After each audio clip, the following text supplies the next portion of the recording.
Hey everyone, a big welcome to the Forge Ahead show, hosted by me, Nick Elston, inspirational speaker, creator of unique mental health engagement strategies, a transformational speaking coach, and a mentor to have in your corner. The Forge Ahead show brings you the storytellers, the influencers, the people who have gone from adversity to excitement, forging something better, something beautiful, something powerful.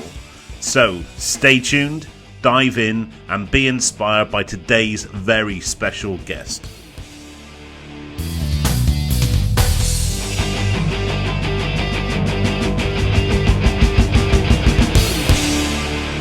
Hey everyone, and a big welcome back to the Forge Ahead Show, Season 2, Episode 7. This is flying by, coming thick and fast, and this week I have another amazing guest to bring you in the form of Gretchen Betts. Big round of applause for Gretchen. Thank you. Hey. Hi.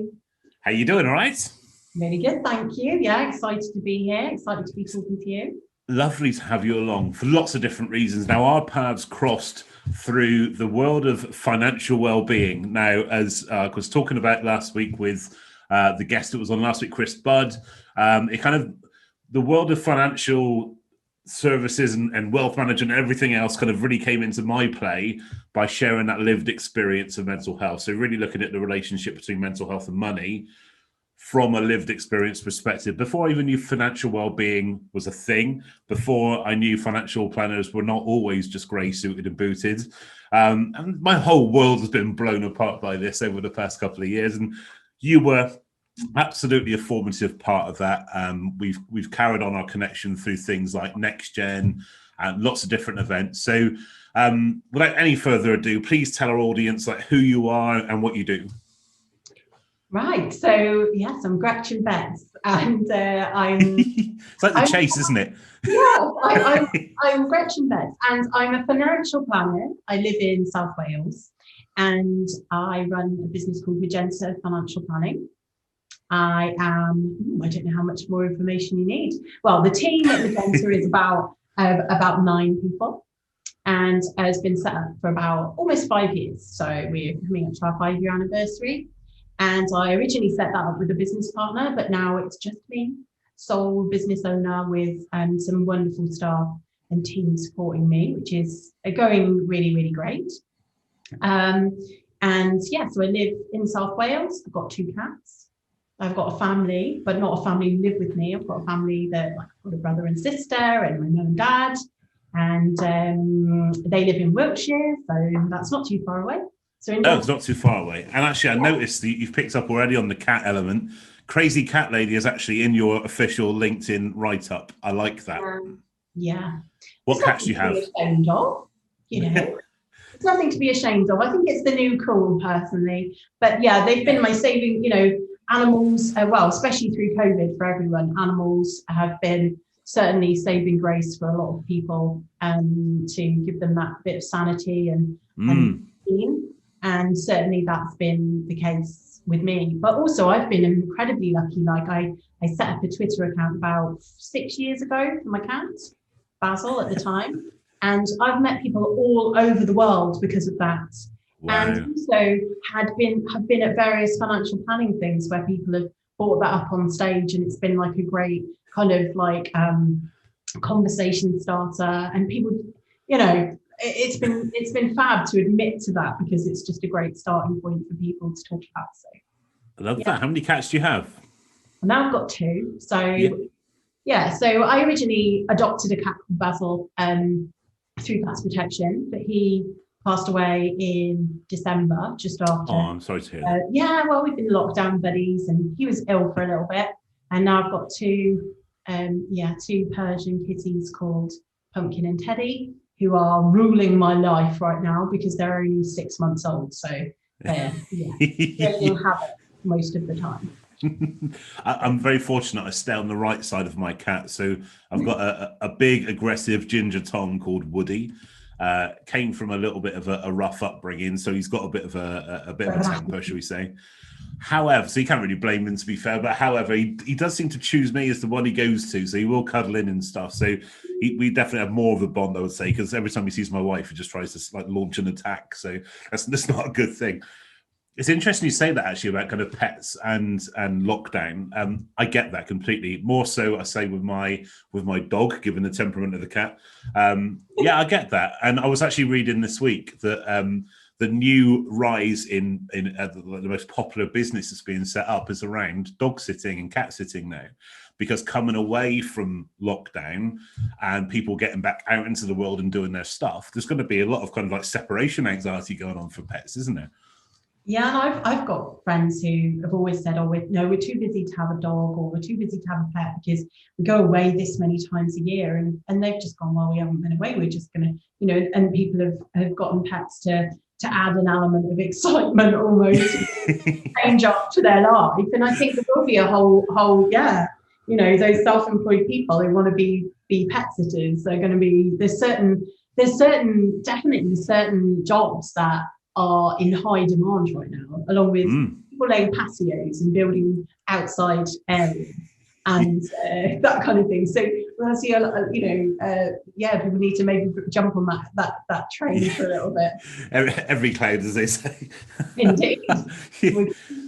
So, I mean, you mentioned your business name is Magenta. Was it purely because of the beautiful colour, by the way, but is it purely because of the colour, or is there a different meaning to that? No, it was when we first named it Magenta, we did quite a lot of research.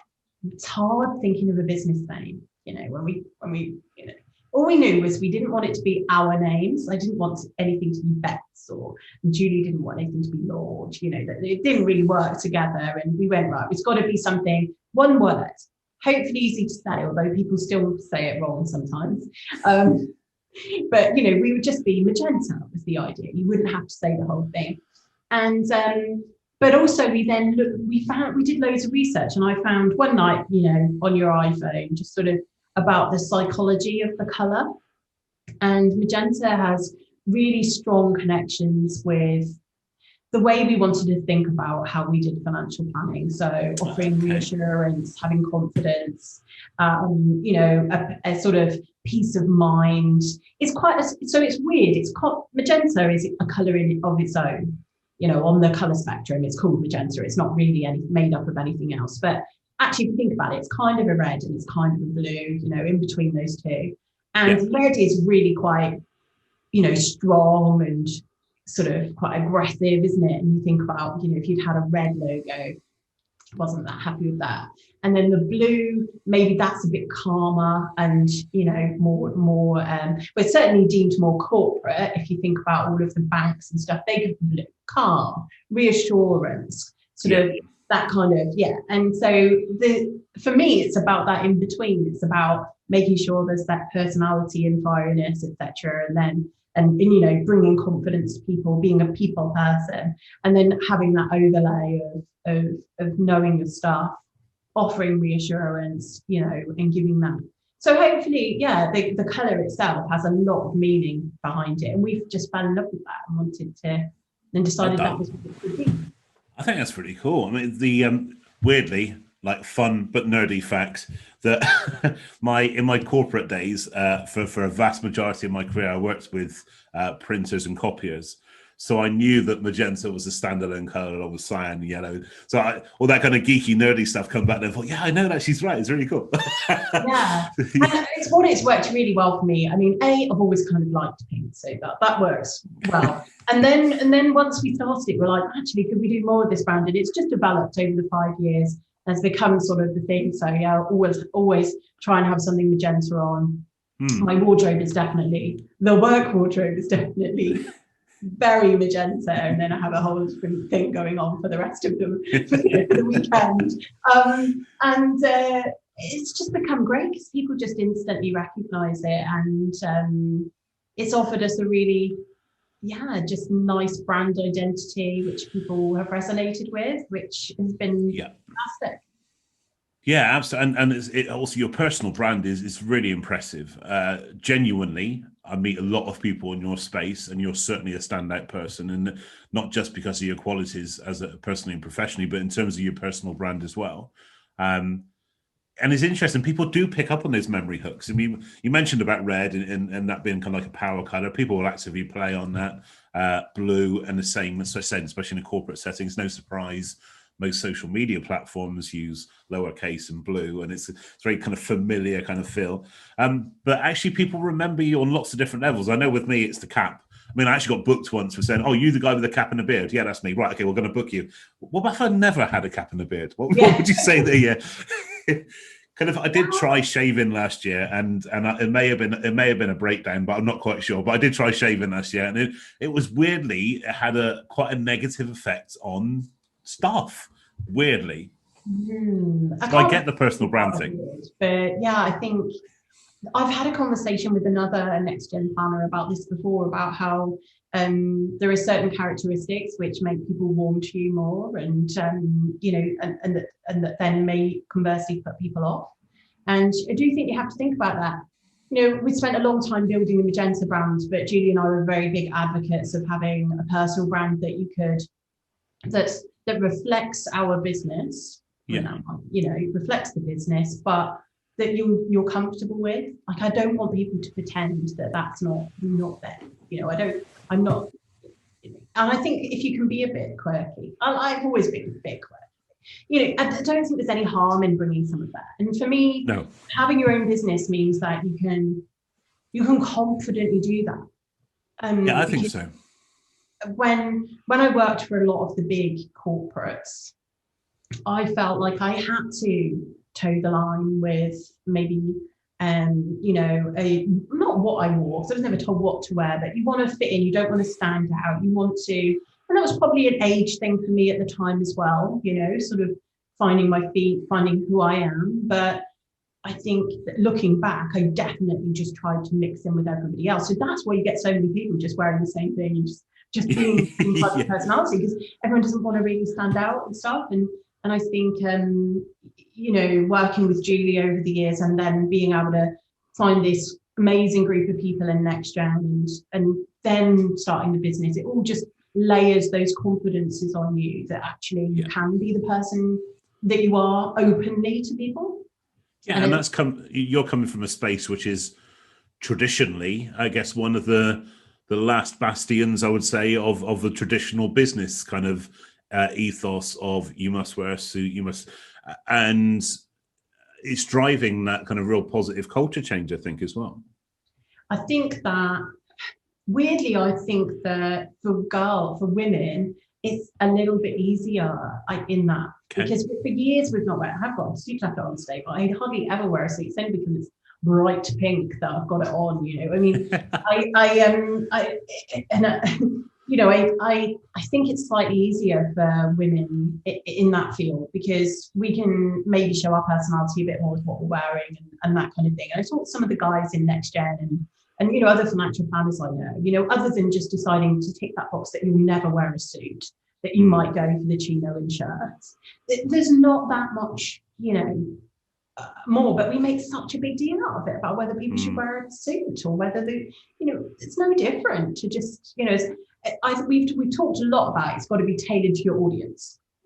So are your clients going to be comfortable still to talk to you in the same way and open up in the same way?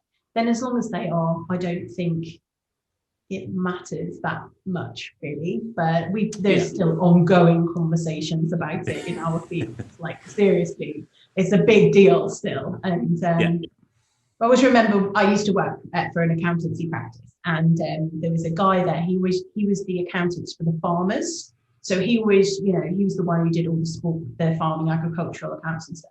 And I always remember talking to him and him just going, "Oh, I'm not going to wear a suit, because they're all going to come in their like wax jacket and wellies with probably the dog in the van. And what, that doesn't relate. They can't relate to me." Absolutely.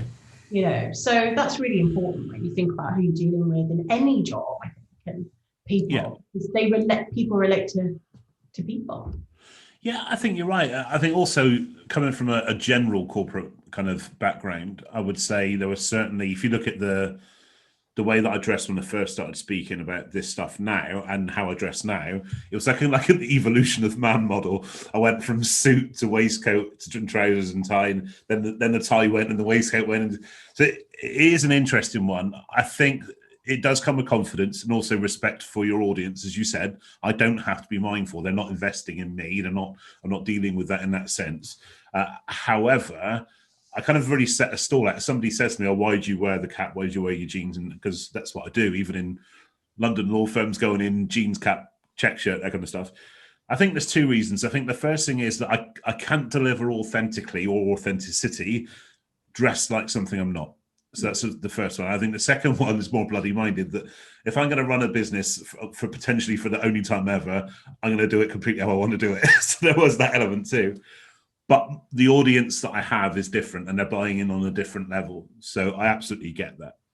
I mean, speaking historically about kind of your industry as well, and even now, certainly speaking from people in your community, the pressures involved in your industry are actually quite heavy and quite full and fast. How do you kind of maintain your own well-being? How do you kind of look after yourself when things are stressful? Yeah, I mean, it is. It's not, I don't, I'm definitely not going to put it in the same as being a social worker, but I think, having friends who are in that field and some of the difficulties that people are dealing with right now, certainly we're not at that end, but we are taking on typically taking a lot of burden that might be highly emotive, especially around money. And also sometimes you just pick up the phone and someone's had a really awful day and they are going to need to talk about that. And I had one last week where I just, went on the Zoom call and she just had a really devastating phone call like 5 minutes before. Wow. So how are you going to deal with that if they want you to? Are you going to be there to support them if you want to? So yeah, I do feel that sometimes we do take on a lot of we have difficult conversations with people that then how are you going to deal with that? I'm quite lucky. I do compartmentalize it quite a lot. I just sort of work is work, and then I do manage to. I've always been quite good at sort of shutting off and walking away. But when you own a business and it is your, it's your job to deal with all of those problems, and then COVID as well has made that harder, because when we were all stuck at home, that thing of leaving the office and leaving that behind becomes harder. And so many people have talked about how they haven't been able to switch off because they've literally gone downstairs and it's taken a minute, and then they're meant to be in a different zone to deal with their family or deal with their, whatever's going on. I'm not perfect at it, but I think that I've gotten quite good at knowing where my bounce. So I know when I'm starting to feel overwhelmed about it. Yeah. So if I start to That's interesting. panic or start to feel overwhelmed, I'll ease off a little bit, maybe. So yeah. I'll take a few days where I'm not working as longer hours, or I'll refocus on something else. So I do an awful lot of, the cats help, obviously. Seeing friends helps, going for walks helps, just talking to people helps. But I do quite a lot of craft and okay, art. What do you do? So I do a bit of everything, to be honest. But so my degree was in ceramics. So I have a degree in ceramics. Yeah. So I've got an art background, and I did foundation art before I went to uni and everything. So, and I learned in that a bit of everything. So over the summer, I do a bit of weaving. I do a bit of macrame. I do lots of kind of big wall art stuff, and then I do some painting. I'm doing some painting at the moment. I do a bit of everything. I've done some printing. So. Yeah, when I moved into my house about 3 years ago now, I made the investment to have a building put at the end of the garden, which is now my studio and my space. So I guess in the man's terms, it'd be called a man cave, but it's not a man cave; it's a studio. So what's the word? I did hear a term for this: a she shed. A she shed. It's a she shed.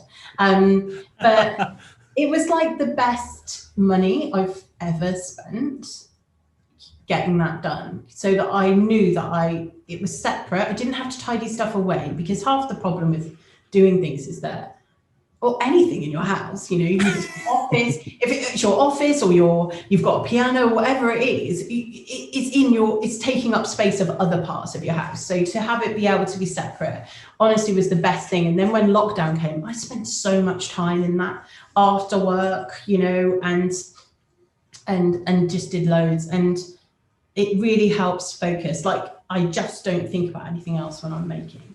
So that's a big driver for me, to make sure I can have time to do that. Love that. I know I've had the real pleasure of being on your podcast previously, and one of the things that you were talking about was your love of travel. Yeah. And obviously, as we record this in April, I think, April. Yeah. I've lost track of time. April still, We've had a year of lockdown, obviously, to the pandemic. How has that kind of felt for you, having that kind of restriction on you, and what are your plans as soon as you can escape this? Yeah. So one of my big inspirations has been able to travel places and see different things, and experience different cultures, which then I think inspires a multitude of things. I think it inspires craft, art, but it inspires me work and branding and marketing and all sorts of things that you might do, because it all involves creativity. So I have found it, that's weird. I found it difficult and not difficult, because if you put it in perspective of like the fact you haven't seen your family, then no, it's not hard, because I haven't been able to go anywhere, I think I would put seeing your friends and family and seeing people way over and above whether you can travel. And I think, I can't speak for everyone, I reckon most people would say that that's the case. So I mean, when we went into lockdown, I had major trips planned that year. So I had a big trip to the USA planned, which was country music orientated. So we were going to go to I knew you'd like that. Yeah. We were going to we were flying to Florida, then we go to New Orleans, then we go to Memphis, Nashville, doing the whole loop, and ending up in Atlanta. Because there's other things I'm passionate about, country music, but also I absolutely was obsessed with Gone with the Wind, the movie, when I was younger. So and Scarlett as the kind of key kind of woman of strength in that movie.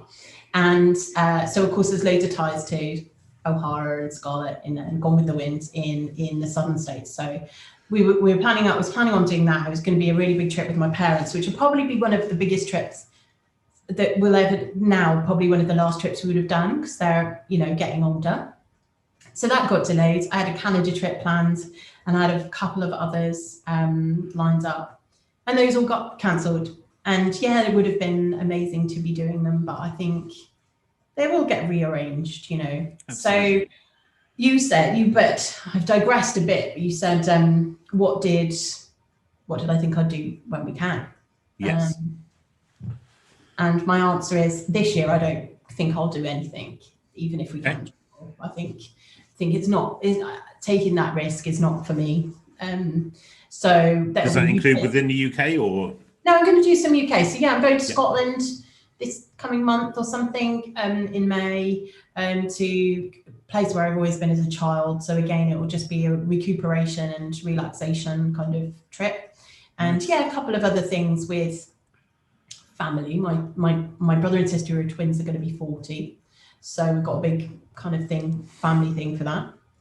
And then next year hopefully these other trips will happen. Canada will happen, and maybe the US will be back on, because I do really want to do the trip. Absolutely, it sounds amazing. Definitely, the agenda was just amazing, and it's quite upsetting to think we didn't get to do it. But I'm sure it'll happen. Send me the agenda. I'm really keen to kind of follow your path that you're setting. That's great. So I mentioned your podcast. Tell us about your podcast. It's a great listen, and all the links to everything that Gretchen's talking about, her business and the podcast, are all going to be in the bio. So please do check her out and connect. So your podcast, tell us about it. Yeah, so the podcast was like a lockdown project, which I think it will continue, and I'll do another series this year. But it was a series of 8 episodes that was addressing the fact that in our profession, in financial services, we still do have a really significant problem when it comes to diversity and inclusion. And it sprang out of obviously loads of stuff that was going on last summer, especially in connection with race. And then it kind of escalated from there to, well, what other sort of stuff should I be learning about and thinking about? And started off as a kind of personal project about what should we be thinking about. And then I thought, we should probably get something, together so that we can share this information. So yeah, the podcast talks to a variety of people about, say, race, sex, age. Spoke to you about mental health, obviously. Yes. We cover disability. And I just found it really fascinating when you started to really think about it, all the layers that really we could just be doing better in our profession and for me, actually, what came out of it is like attracting, to be more inclusive, to attract people who aren't like as privileged as I am. Yeah. So yeah, absolutely. When we think about our branding, are we thinking about who it is that we are, are we being inclusive? Are we being diverse? Are we, and I think that with Magenta, I've always tried to tick one of those boxes, which is a female advisor attracts more females, when we know that actually the majority of people that take advice are male. And that's probably because they see 70% of the advisors are male. So I feel like I've been ticking a bit of a box, but I certainly don't think that I've gone as far as I could as a business to think about that. And I wanted other people to be thinking about that as well. It's phenomenal. And as your work as a speaker, because you speak at events as well, sharing your insights and stuff, that's also another interesting kind of matter that I shared a few shows ago, that when I run my monthly speaking academy sessions, 80% are female. 80% of the attendees are female. So the desire to deliver a message, whatever that message may be, is there. So why is it when I get to the stage events, especially, that 80% are male? And I think, as you just said, there's a disconnect now, but it's only through people like yourself who are actually going out there to answer these questions and putting that kind of content out there that we start to question that. And it's something that I'm championing. And it's also important to recognize, and you've touched on it already, you don't have to be in that community and that demographic to still fight for positive change. So I've represented this a few times, promoting female speakers into the space because traditionally they feel they haven't had a voice. So you can kind of understand the lag, maybe, but it's really time to address this, because I see at the grassroots as a desire, but it's not coming through at the end.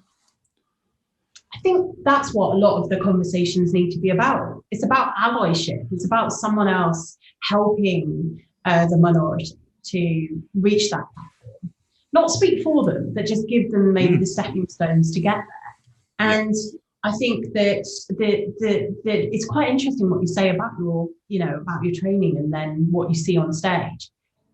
I've watched quite a lot of TEDx and YouTube videos about this. I would indicate that probably the reason why 70% of the people on your course are women is because we're not confident enough and we want to better ourselves. But ultimately, the men think they're good. The men think they are almost good enough already. So, and they're already on the stage. So they don't need to prove that, they're already getting asked. They're already there, Yeah. And I mean, I find speaking, it gets easier, but I find it quite terrifying in the sense, but typically it's because I stand up and you all, of course, have that imposter syndrome thing, and should I be here or shouldn't I? And I think I can control it, but the last time I did a public speaking thing, because let's face it, COVID stopped us doing like majority of that face to face, but in a big room, was about the need for offering more diversity and getting more women involved in financial services. And I delivered it to a room that was 92% male. So of course I was really, really scared, because I was going to talk about how I think more of me should be sat in your seats. I want more of your cake, please. And because in the podcast, I think in the conclusion episode, one of the speakers we have on that talks about the reality is that if we try and even the score, try and even that split, it means that men will have to release some of that. We've got to, it's going to have to shift. So we do constantly come up against some negativity about it, because it's the defense system going, that fragility going, oh, hang on, you're attacking me now because it's not about that. It's how are we going to make this a more inclusive business, whatever it is your business is, how are we going to make that a lot more fair, I guess, and or at least representative of, for us in financial services, I want it to be representative of society, which is not 70% male. Yeah, you can't be screwed if it was. Yeah. So, we need to. I don't know whether that makes sense. Interesting. Yeah, no, it's a great, and thank you for sharing your insights on that. I mean, the other thing I wanted to mention, because I could literally talk to you for hours, but for the sake of the listeners, they don't want to hear me for hours. So, financial well-being, and I guess it's such a subjective term, and it means different things to different people.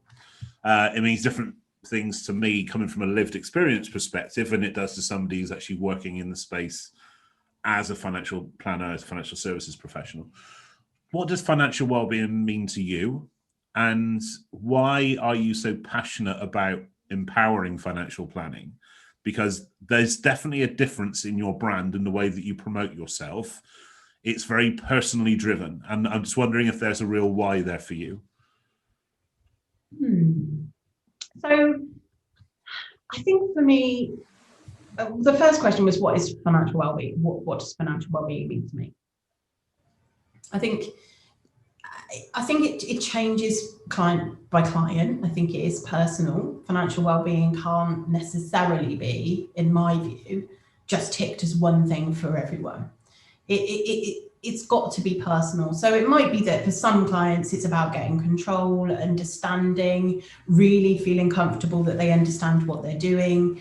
For others, it might be because they've got a specific goal that they really want to try and achieve, and we can help sort of nurture them to that goal and making big decisions with sort of educated information. Because a lot of financial stuff is just jargon and things people don't understand, and people bury their heads. They just don't want to deal with it. It's easier to deal with something else. And so we can, I think if we can get everyone just really on the top of their game when it comes to understanding money, whatever level that is for them, it can bring, a really, really good sense of financial well-being.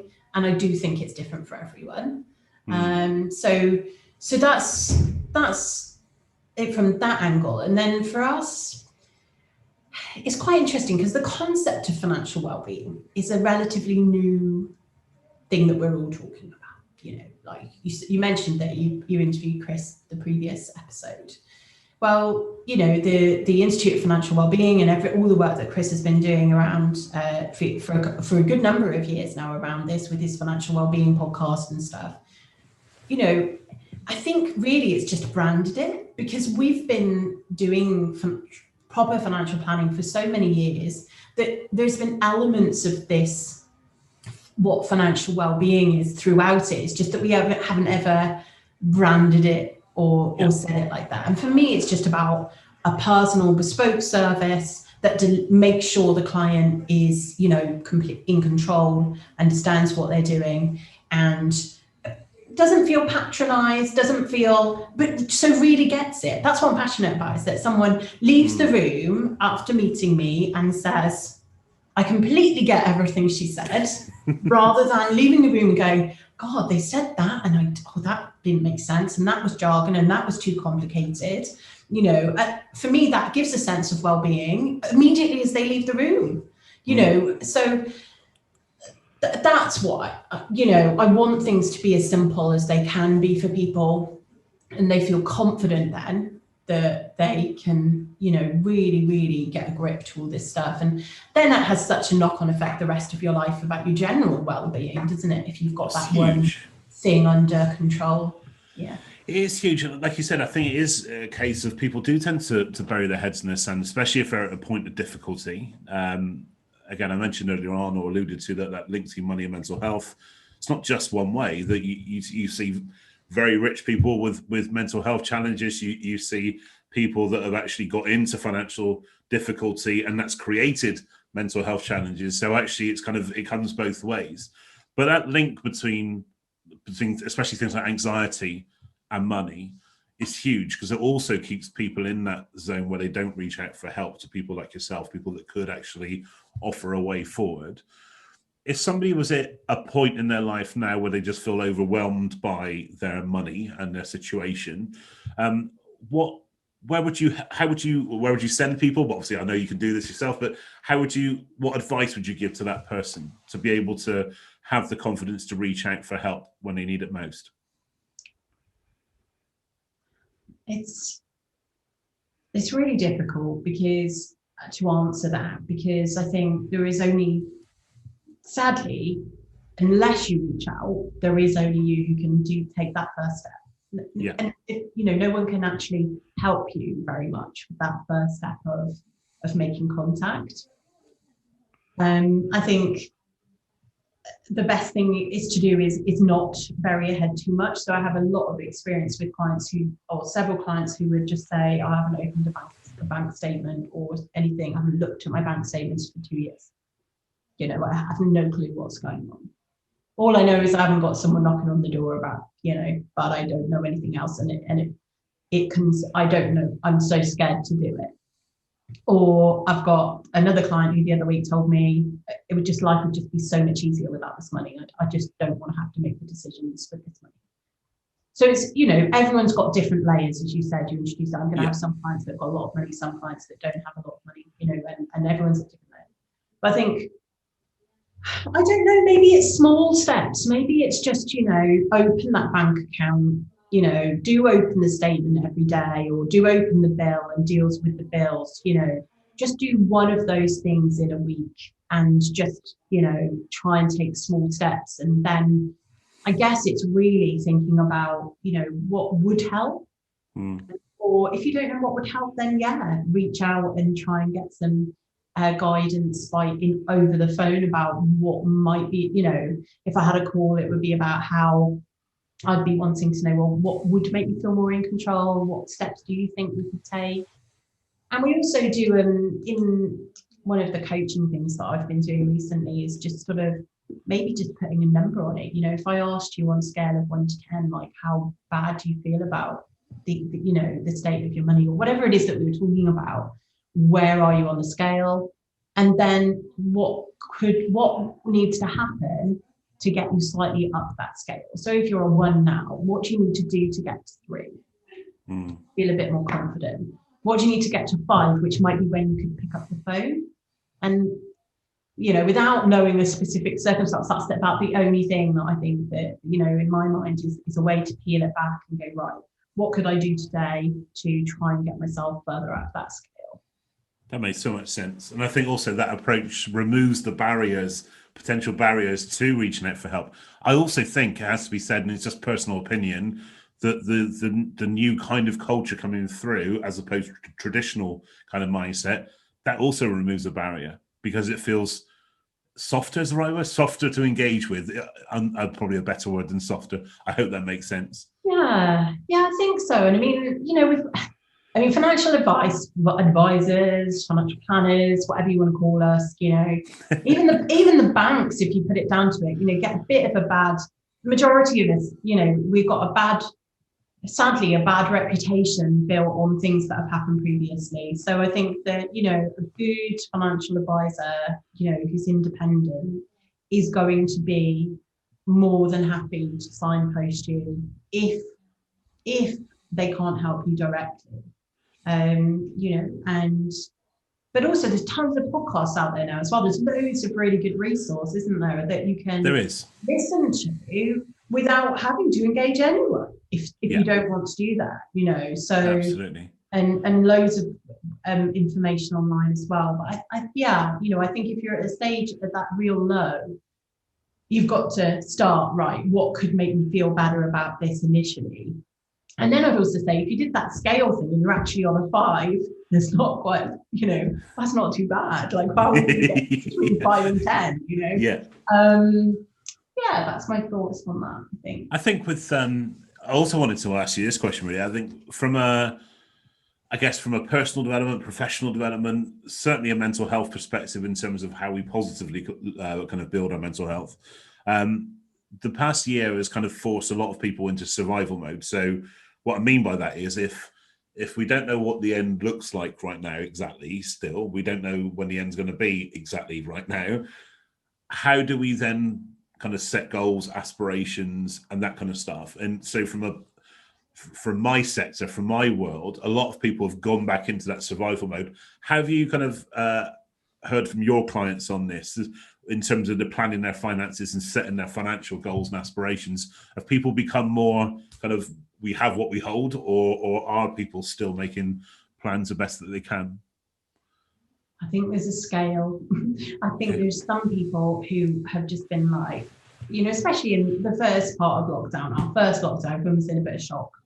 And what, this can't be happening to our lives. Let's face it, we're all like in denial of like what was going on. And I think I did have plans. Everyone just tightened, everyone just shut everything down. They just went, I'm not going to go anywhere. I'm not going to spend anything. I'm just going to hibernate and I'm just going to see what happens. And now we've been in it like over 12 months. And I think people are starting to be like, right, well, I still do want to do some stuff, but maybe I'm going to change what that is. We didn't go to America. So what are we going to, we've got something else we want to put that funding, towards. Yeah. I've seen a lot also of like parents and grandparents, reviewing their thoughts about whether they want to help the younger generation more. There's been a little bit of that, maybe I'll direct some funds, especially because, if you've had grandchildren lose jobs or children lose jobs in this, you want to help if you can. So there's been certainly some clients who are doing that. Had some clients lose jobs, some clients have to really think about what they're going to do, set up own businesses, change what they were doing. So I think, there's that camp that just went, right, I'm sitting still, I can't do anything. There's the camp that were forced into doing things because they have no choice. And then there's these people who actually, as soon as we can fly, will fly and go somewhere and want to do it. Or as soon as they can book the guy in to do the garden refurb, they'll be booking it, So what about the transactional nature of financial planning? So I know now I'm not completely up to speed with this, but when I was kind of back in my networking days, where I was meeting a lot of financial planners on the networking kind of circuit, that they were always very kind of maybe even passionate. Sometimes it was an in-person service. That it was, I guess these were before the times of electronic signatures and stuff as well, because I am that old. Like face-to-face, sort of like. Actually, so face-to-face. But we used to go physically in a room. That's that one. Shake hands with people, even hugs. I miss hugs so much. Gretchen, is untrue. But that aside, in terms of the transactional nature of the business, do you think that this has created a lot of positive change for how we do things ongoing as well? Yeah, undeniably. I mean, I think, our business is not that transactional anyway, because we're looking after people for hopefully for their life, we want an ongoing relationship. So I think it will have affected the businesses that were still doing transactional business when they were relying on someone to come in and put a new pension contribution in and walk out the door and never see them again. But I'm a bit not au fait with that, because I've not been in that world for years and years and years. So I don't really know how it's affected them. But, for us, we've had most clients have embraced the online world. They've had to, like everyone else has. And we've taken on new clients still. We've taken on clients from all over, because we did have clients all over the UK, but I've seen that expand. The grounds of geography doesn't matter anymore, does it? It doesn't matter whether you're in London and I'm in South Wales, or in Newcastle and I'm in South Wales. It doesn't matter. And so I've seen that open up doors that people who really want to deal with us don't have to go, oh, but I don't live in Wales. Not that was ever a problem before, but they might have thought that on the website. They're miles away. So that's helped. The only issue I have with it, and I still want to see people, because I'm a people person and I like to see people's eyes and their body language and stuff. And you have to, on Zoom, you have to do all this to make it that you're not just a statue, and you're animated.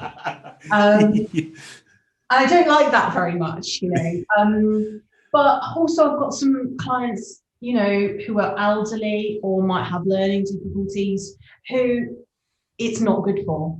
And even some people I'm dealing with who I would say do have severe anxiety and mental health problems, who really do actually need a face-to-face. Yeah. To just give them that extra bit of reassurance. You cannot do that as well on camera. Thank you. Yeah. And as I ask everybody, the final question to you today, I have just been made the MC of the O2 Arena. 20,000 people have paid our hard-earned money to come and hear you speak. And who wouldn't do? Just waving a ruler, is a reason. I'm just about to announce you to the stage and your walk-on music kicks in. What would your walk-on music be and why?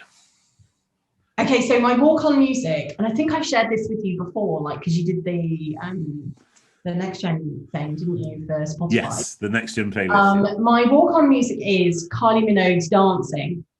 Now, the reason why is because I've been a Kylie Minogue fan for my whole life, but this is her country-inspired album, which I've flipped in the door.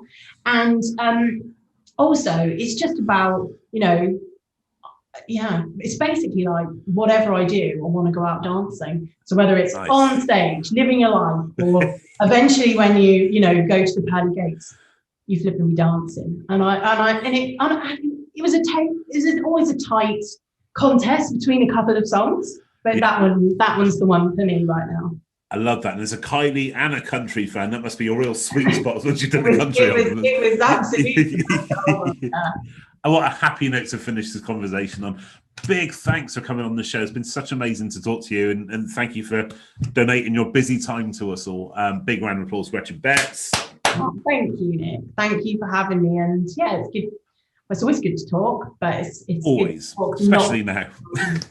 Yeah, absolutely. Talk about lots of different things. Yeah.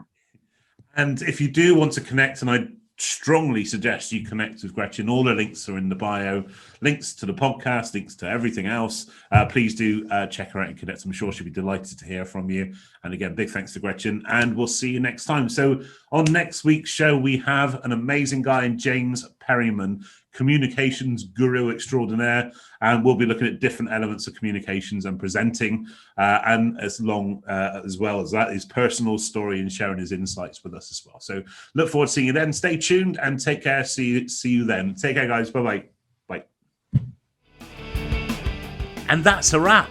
A big thank you for tuning in to today's show. Please stay tuned and hit subscribe for future episodes, bringing you amazing guests, sharing amazing content and amazing insights. Really excited to bring you these. The Forge Ahead show is sponsored by nickelston.com. If you want to connect with me, you can find all the ways possible through the website. If you want to drop me a message, always great to hear from you. But in the meantime, if I don't catch you before, I'll see you at the next episode. And you take care, guys. Cheers now. Bye. Bye-bye.